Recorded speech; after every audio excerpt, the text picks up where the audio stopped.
नमस्कार दोस्तों, मैं आपका दोस्त आशीष शर्मा एक बार फिर से आपका आशीष शर्मा क्लासेस पे आपका बारंबार स्वागत करता हूं। इस बार इस वीडियो में मैं एमजीजीएस महात्मा गांधी परीक्षा के लिए जो रिटन टेस्ट होने वाला है 24-25 सत्र के लिए, उसके लिए इंग्लिश ग्रामर का जो टॉपिक है यूज ऑफ डिटरमाइनर्स, उसके टॉपिक को लेकर आपके सामने हाजिर हुआ हूँ। वीडियो को स्टार्ट करने से पहले मैं आपको बता देना चाहता हूं कि आप अगर इस चैनल पर नए हैं तो चैनल को सब्सक्राइब करें, बेल आइकन को दबाइए ताकि आने वाला जो भी लेटेस्ट वीडियो है उसका नोटिफिकेशन आपके पास तुरंत पहुंच जाए। वीडियो को अंत तक देखना बिल्कुल भी ना भूलें और अंत तक देखेंगे तो आपके लिए ये एमजीजीएस परीक्षा को क्रैक करने में बहुत ही मदद करेगा, हेल्पफुल रहेगा। यूज ऑफ डिटरमाइनर्स, देखिए डिटरमाइनर्स का मतलब होता है निर्धारक। जो चीज़ निर्धारित होती है उसको हम यहाँ पे समझेंगे। जैसे इसमें पहला है सम। अब देखिए सम का मतलब होता है हिंदी में कुछ, जैसे सम बुक्स, सम वाटर, ये कुछ शब्द के लिए जो है वो इसका प्रयोग किया जाता है। परंतु जो है कुछ नियम जो हैं, इसके रूल्स जो हैं वो हम आपको बता देते हैं। इसमें उन नियमों के आधार पर सम का कैसा भी आपके प्रश्न आए तो आप उसको जो है वो सॉल्व कर सकते हैं। सबसे पहली बात आपको ये याद में रखनी है कि जहाँ पे भी सम आता है वहाँ अफर्मेटिव और इंट्रोगेटिव जो सेंटेंस है वहाँ पर इसका यूज़ लिया जाता है। अफर्मेटिव का मतलब होता है कि सकारात्मक वाक्य है, वहाँ पर नकारात्मकता की भावना नहीं होनी चाहिए। इंट्रोगेटिव का मतलब होता है कि वहाँ जो है वो प्रश्नवाचक जो चिन्ह होता है, प्रश्नवाचक जो सेंटेंस होता है उसमें इसका प्रयोग किया जाता है। इसका प्रयोग अनकाउंटेबल नाउन तथा प्लूरल काउंटेबल नाउन के पहले पॉजिटिव सेंटेंस में किया जाता है। अगर ये लाइन समझ में नहीं आए तो सीधी सिंपल सी बात ये रखनी है कि जहाँ पे बहुवचन मतलब जिस भी क्रिया के आगे एस या एस लगता है या फिर कोई लिक्विड जैसे वाटर है, अब जैसे जिनको गिन नहीं सकते अपन, अब पानी है, पानी को गिन सकते हैं। लकड़ी है, लकड़ी का जो जैसे मेज़ है तो वो बनी हुई है उसको गिन सकते हैं, परंतु जो लकड़ी है उसको नहीं गिन सकते। ऐसे ही जो कॉइन्स है उसको नहीं गिन सकते। ऐसे जो ड्रिंक्स कोल्ड ड्रिंक है उनको नहीं गिन सकते। ऐसे ही जो है हेल्प है, मदद है, मदद को गिन सकते हैं। तो इस प्रकार जो अनकाउंटेबल नाउन है उनके पहले इसका प्रयोग किया जाता है। एग्जाम्पल है I have some cold drinks in the बोतल। मेरे पास जो है इस बोतल में कुछ कोल्ड ड्रिंक है, ठंडी पेय पदार्थ है। अब यहाँ पर देखिए आप लोग सम का प्रयोग किया। कोल्ड ड्रिंक जो है वो एक तरल पदार्थ है, एक अनकाउंटेबल नाउन है, तो उसके पहले अपन ने जो है वो सम का प्रयोग कर दिया। इसी प्रकार समबडी वांट सम हेल्प, कुछ व्यक्ति जो हैं वो कुछ व्यक्तियों की मदद करना चाहते हैं, ठीक है। तो हेल्प जो है ये हेल्प एक अनकाउंटेबल नाउन है, तो यहाँ पर सम का प्रयोग कर दिया गया। इसी प्रकार every child needs some milk every day, कुछ प्रत्येक बच्चे को कुछ दूध जो है वो रोजाना चाहिए। नीड्स का मतलब होता है चाहिए। अब मिल्क जो है आपको मैं पहले बता चुका हूँ, एक तरल पदार्थ भी जो है वो गिन नहीं सकते, तो वो अनकाउंटेबल नाउन में आता है, अगणनीय जो है वो संज्ञा में आता है। तो इसमें मिल्क जो है उसके पहले हम किसका प्रयोग कर देंगे? सम का प्रयोग कर देंगे। इसी प्रकार आई हैव सम बुक्स। अब देखिए यहाँ पे सम बुक्स हैं, बुक्स जो हैं देखिए बुक होता तो यहाँ पर सम का प्रयोग नहीं करते, जबकि यहाँ पे साफ साफ लिख रखा है प्लूरल काउंटेबल नाउन, मतलब जो बहुवचन में है उसके पहले भी जो है वो सम का प्रयोग किया जाएगा। तो यहाँ पर आप देख सकते हैं कि आई हैव सम बुक्स। अब सम बुक्स है तो बुक्स के पहले हम किसका प्रयोग कर देंगे? सम का। मैं उम्मीद करता हूँ कि आपको यहाँ तक थोड़ा बहुत समझ में बैठा होगा, और फिर भी अगर आपको कोई कन्फ्यूजन रहता है तो मुझे कमेंट बॉक्स में आप कमेंट करके ज़रूर बता सकते हैं। इसमें एक नोट डाला है कि अगर वाक्य जो है विल वुड प्लीज़ काइंडली से शुरू हो, जिसमें अपन कहते हैं कि कोई आमंत्रण या प्रार्थना का भाव हो, तो उसमें सम का प्रयोग किया जाता है। जैसे please give me some water. अब सबसे पहली बात तो है कि प्लीज़ से स्टार्ट हो गया। दूसरी बात यह है कि जहाँ पे सम का प्रयोग हो रहा है उसके आगे जस्ट जो है वो वाटर है, एक अनकाउंटेबल नाउन है, तो उसके पहले किसका प्रयोग कर दिया जाएगा? सम का प्रयोग। इसी प्रकार would you like some sweets, क्या आप जो है वो थोड़ी बहुत मिठाई पसंद करेंगे? तो यहाँ पर देखिए सबसे पहले वुड से स्टार्ट हो गया, जहाँ पे मैं आपको बता रहा हूँ विल वुड प्लीज़ या काइंडली। यहाँ पर स्वीट्स हैं, ये एक प्लूरल नाउन है, प्लूरल काउंटेबल नाउन है, तो इसके पहले सम का प्रयोग कर दिया गया है। इसी प्रकार would you lend me some money. Lend का मतलब होता है उधार देना, तो वुड क्या आप मुझे कुछ रुपए उधार देंगे? तो यहाँ पर देखिए सबसे पहली बात तो है मनी जो है वो एक अनकाउंटेबल नाउन है, और यहाँ पर वुड से स्टार्ट हो गया, तो यहाँ पर हम जो है वो सम का प्रयोग कर देंगे, ठीक है। मैं उम्मीद कर रहा हूँ कि आपको सम का प्रयोग अच्छे से समझ में आ गया होगा। दूसरा है एनी का प्रयोग। देखिए एनी जो है इसका मतलब होता है कुछ या फिर कोई। ये हमेशा जो है वो नेगेटिव भाव और इंट्रोगेटिव भाव को दर्शाने के लिए प्रयोग किया जाता है, ठीक है। जो नेगेटिव फीलिंग्स होती है, जैसे कोई भी नकारात्मक भावना होती है उसको दर्शाने के लिए एनी का प्रयोग किया जाता है, और इंट्रोगेटिव में भी इसका प्रयोग किया जाता है। मैंने लिखा है यहाँ पे, इसका प्रयोग नेगेटिव और इंट्रोगेटिव वाक्यों में होता है। जैसे I have no any gold, मेरे पास कोई भी सोना नहीं है, तो I have not any gold. अब यहाँ पे नकारात्मक वाक्य आ गया, तो यहाँ पर एनी का प्रयोग कर दिया गया। अब यहाँ पर नोट न लगाकर अगर कभी कभी नेवर लगा देता है तो वो भी एक नकारात्मक का भाव है। जैसे आप देख पा रहे हैं दूसरा वाक्य, सी नेवर स्टोलन एनीथिंग, मैंने कोई भी वस्तु नहीं चुराई है, मैंने कोई भी वस्तु नहीं चुराई है। तो यहाँ पर जो है नेवर का भाव आ गया, तो यहाँ पर एनी का प्रयोग कर दिया गया। इसी प्रकार अब इंट्रोगेटिव जो है, यहाँ पर थोड़ा प्रश्नवाचक चिन्ह लगेगा। हैव यू एनी बुक्स, क्या आपके पास कोई बुक है? हैव यू एनी बुक, आपके पास कोई बुक है। अगर यहाँ पे बुक्स आ जाता तो यहाँ पे एनी हट करके यहाँ पे सम का प्रयोग हो जाता। क्या आपके पास कुछ पुस्तकें हैं? क्या आपके पास कुछ पुस्तकें हैं? पर यहाँ पे केवल जो है वो सिंगुलर नाउन आया है, तो यहाँ पर एनी का प्रयोग अपन कर देंगे। इसी प्रकार चौथा जो है सेंटेंस है, we finished the job without any difficulty. एक चीज़ ध्यान में रखिएगा, अगर वाक्य में जो है वो इफ से स्टार्ट होता है या फिर विदाउट अगर उस वाक्य में आ जाता है, तो आप लोगों को जो है वो बिना कोई कन्फ्यूजन के वहाँ एनी का प्रयोग करना है।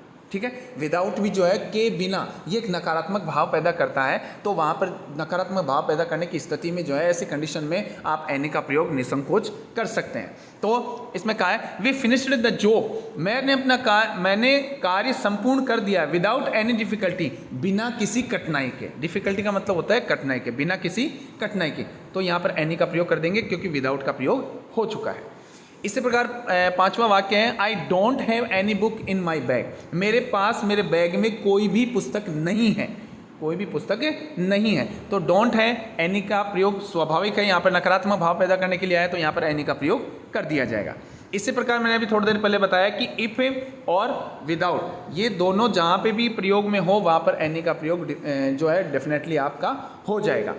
If you need any support you can call मी, ये कह रहा है यदि आपको कोई भी मदद चाहिए तो आप मुझे कॉल कर सकते हैं, मुझे फ़ोन या पुकार सकते हैं। ठीक है, तो यहाँ पर इफ़ का प्रयोग हो गया, तो ऐसी स्थिति में किसका प्रयोग हो जाएगा? एनी का प्रयोग हो जाएगा। मैं उम्मीद करता हूँ कि आपको सम और एनी का प्रयोग अच्छे से समझ में आ गया होगा। मैं आपको फिर से निवेदन करता हूँ कि वीडियो को अंत तक ज़रूर देखें। आप जो है किसी ऑनलाइन कोर्स के चक्कर में न रह करके अच्छे से पढ़ें, जो फिक्स चीज़ें हैं उनको पढ़ें, क्योंकि मार्केट में जो है वो बहुत सी चीज़ें ऐसी हैं जो गुमराह करने वाली हैं। मैं आपको बिल्कुल भी ये नहीं कह रहा हूँ कि आप मेरे वीडियो को ही देखें, आप किसी भी वीडियो को देख सकते हैं, परंतु जो चीज़ें अच्छी हैं, जो आपके लिए रामबाण सिद्ध होने वाली है, उस चीज़ को आप कवर करें। समय कम है, अगस्त माह में जो है वो पूरी संभावना है कि रक्षाबंधन के बाद में आपकी परीक्षा का आयोजन जो है वो डेफिनेटली करवा दिया जाएगा। तो आपके पास समय कम है, तो समय की गति को देखते हुए आपको कम समय में जो है वो ज़्यादा अचीवमेंट करना है। तो देखिए ये सम और एनी का हो गया। अब बात आती है तीसरे नंबर की फ्यू का। देखिए तीन चीज़ें होती हैं, एक तो होता है फ्यू, एक होता है ए फ्यू और एक होता है द फ्यू। ये तीनों चीज़ें जो हैं समझना बहुत ही आवश्यक है। देखिए सबसे पहली बात तो है कि फ्यू जो है वो एक प्लूरल काउंटेबल जो नाउन होगा उसमें अपन प्रयोग करेंगे। ठीक है, तीनों देखो, इनमें फ्यू जो है वो कुछ की स्थिति बिल्कुल न के बराबर की स्थिति दर्शाता है। ठीक है, ए फ्यू जो है वो थोड़ी बहुत स्थिति दर्शाता है। भाई हाँ, जैसे मान लो कि मुझे कुछ पैसे चाहिए, अब पैसे तो चाहिए पर कुछ तो चाहिए। और द फ्यू उस स्थिति को दर्शाता है जो कुछ भी है वो सब कुछ चाहिए, जो कुछ भी है वो सब कुछ चाहिए। इन शॉर्ट आपको कहूँ तो सीधी सिंपल सी बात है, कुछ जो न के बराबर, द फ्यू कुछ थोड़ा बहुत, और ए फ्यू कुछ थोड़ा बहुत, द फ्यू जो कुछ है वो सब कुछ। ठीक है, ये सीधी सिंपल सी बात है। देखिए मैंने जो यहाँ पे लिखने का प्रयास किया है वो देखिए, फ्यू, इसमें सबसे पहली बात है जहाँ पे वेरी शब्द का प्रयोग हो जाए वहाँ पे आपको फ्यू का प्रयोग करना है, ये बात ध्यान में रखिएगा। इसका प्रयोग नहीं के अर्थ में न के बराबर संख्या का बोध करवाने के लिए प्लूरल काउंटेबल नाउन बहुवचन के लिए उससे पहले किया जाता है। जैसे all praise sacrifice but few peoples are ready for it.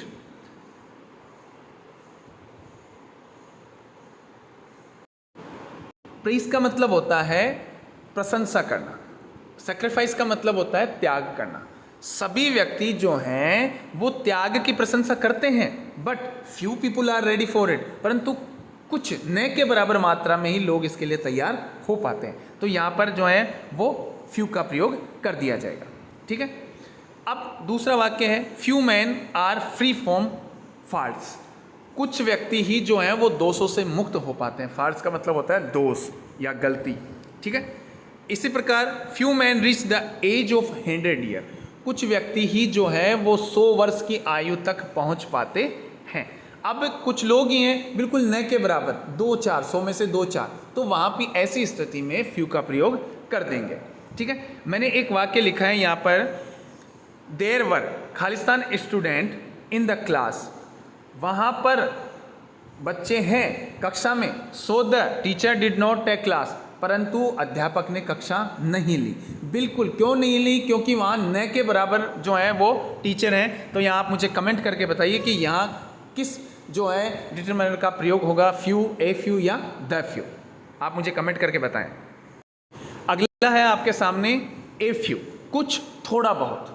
कुछ थोड़ा बहुत मैंने आपको पूर्व में बताया कि फ्यू कुछ न के बराबर, ए फ्यू कुछ थोड़ा बहुत, और द फ्यू जो कुछ भी है वो सब कुछ। तो इसका प्रयोग कम से कम के अर्थ में संख्या में बोध कराने के लिए किया जाता है। जैसे कोई माँ का बच्चा जो है वो भूखा है तो उसके लिए दूध जो है वो चाहिए। अब वहाँ पर फ्यू का प्रयोग नहीं कर सकते। फ्यू का प्रयोग के लिए तो ऐसा हो जाएगा बिल्कुल नहीं चाहिए, 2-4 बूंदी चाहिए, तो वो 2-4 बूंद से नहीं चाहिए, पर थोड़ा बहुत चाहिए, तो वहाँ पर ए फ्यू की स्थिति हो जाएगी। और जैसे मान लीजिए कि मेरे पास जो भी मित्र थे वो सारे के सारे बॉम्बे चले गए या जयपुर चले गए, जो सब कुछ थे वो सभी चले गए, तो वहाँ ऐसी स्थिति में जो है वो द फ्यू का प्रयोग किया जाएगा। जैसे इसमें एक सीधी सिंपल सी बात याद रखना, अगर स्टिल और ओनली का प्रयोग हो तो वहाँ पर ए फ्यू का प्रयोग जरूर होगा, और वेरी की स्थिति में क्या होगा? फ्यू का प्रयोग होगा। ये पॉजिटिव मीनिंग को जो है वो सकारात्मक अर्थ को दर्शाने के लिए इसका प्रयोग किया जाता है। जैसे I can give you Khalistan books. अब ये प्लूरल नाउन है, मैं आपको जो है वो कुछ पुस्तकें दे सकता हूँ। अब यहाँ पे कुछ थोड़ा बहुत है, पुस्तकें दे सकता हूँ, तो यहाँ पर ए फ्यू की स्थिति आ जाएगी। जैसे a few peoples were listening to the leader. कुछ व्यक्ति ही जो हैं वो नेतृत्व करने वाले को सुन रहे हैं, लीडर को सुन रहे हैं, नेतृत्वकर्ता जो है उसको सुन रहे हैं। अब वहाँ पर कोई भी व्यक्ति नहीं होता तो उसको वो बोलता ही नहीं, तो ऐसी स्थिति में कुछ लोग ही हैं जो उसको सुन रहे हैं, तो वहाँ भी ऐसी स्थिति में ए फ्यू आ जाएगा। ऐसे ही तीसरा वाक्य है हिंदू राइट उर्दू करेक्टली। कुछ हिंदू ही हैं जो थोड़ा बहुत जो है वो उर्दू को लिख पा रहे हैं, उर्दू को लिख पा रहे हैं। अब देखिए बिल्कुल नहीं होते तो नेगेटिव हो जाता। ठीक है, अब यहाँ पे कुछ लोग हैं, कुछ मात्रा में है, कुछ मात्रा में थोड़ा बहुत है, तो यहाँ पर ए फ्यू का प्रयोग हो जाएगा। इसी प्रकार he spoke a few words. कुछ वह जो है वो कुछ वर्ड बोल पाता है, एंड सट डाउन, और बैठ गया। वह कुछ शब्द जो है उसने बोला और वह बैठ गया। अब न के बराबर सब तो बोलता ही नहीं, तो खड़ा होता तब तो यहाँ पे बोलने का स्पोक का आता ही नहीं। अब वहाँ पे कुछ शब्द जो हैं वो बोले हैं वहाँ उसने, तो यहाँ पर कुछ शब्द बोले और वह बैठ गया, तो यहाँ एफ यू का प्रयोग कर दिया जाएगा। पांचवा है द फ्यू। इसका प्रयोग थोड़े से लेकिन जितने हैं वे सभी के अर्थ में प्लूरल काउंटेबल नाउन से पहले होता है, मैंने आपको पहले बताया। और एक चीज़ इसमें ध्यान में रखिएगा आप, जहाँ पे भी वाक्य में has, have, had, which, that आदि वर्ड्स का प्रयोग हो वहाँ पर जो है वो आप एफ यू का प्रयोग कर देंगे। ठीक है, फिर से बोल रहा हूँ, has, have, had, which, that आदि वर्ड्स का प्रयोग होगा वहाँ द फ्यू का प्रयोग कर देंगे। देखिए इन्हीं के समान जो है वो लिटिल, ए लिटिल और द लिटिल होता है, उसके भी बारे में मैं चर्चा करूंगा, परंतु आप सबसे पहले फ्यू, ए फ्यू और द फ्यू के बारे में समझ लीजिए, क्योंकि अधिकतर प्रश्न जो है आप किसी भी कंपटीशन का, यही कंपटीशन नहीं, आप किसी भी कंपटीशन का अंग्रेजी भाषा में जो सम्मिलित, जिस कंपटीशन में सम्मिलित की जाती है उसमें आप देखते हैं तो उसमें ए फ्यू, द फ्यू और little, a little, the little, इनमें जो है वो बहुत ही कन्फ्यूजन होता है। सबसे सीधी सिंपल सी बात ये याद रखनी है कि जहाँ पे भी फ्यू शब्द वाला है ना, फ्यू, ए फ्यू और द फ्यू, वहाँ जो है वो काउंटेबल जो है वो नाउन का प्रयोग किया जाएगा। काउंटेबल प्लूरल नाउन का प्रयोग, ठीक है। और जहाँ पे भी लिटिल, ए लिटिल और द लिटिल है, वहाँ पे अनकाउंटेबल जो है वो नाउन का प्रयोग किया जाता है, जो आपको मैं पूर्व में बता चुका हूँ कि वाटर, मनी, कॉइन्स, ठीक है, कोई भी जो है वो जैसे वुड्स हैं, लकड़ी हैं, ठीक है, ये अनकाउंटेबल नाउन है। ड्रिंक्स हैं, तो इनका प्रयोग जो है वो लिटिल, ए लिटिल और द लिटिल में किया जाता है। मिल्क है, ठीक है, मैं यहाँ पे अभी ये प्रयोग आपका बताऊँगा। तो देखिए इसमें आई हैव रीड, देखिए मैंने आपको संकेत किया था, आप देख पा रहे हैं स्क्रीन पे, I have read a few books, मेरे पास जो भी पुस्तकें थी वो मैंने पढ़ी। आई हैड, मेरे पास जो भी थी, ठीक है। देखिए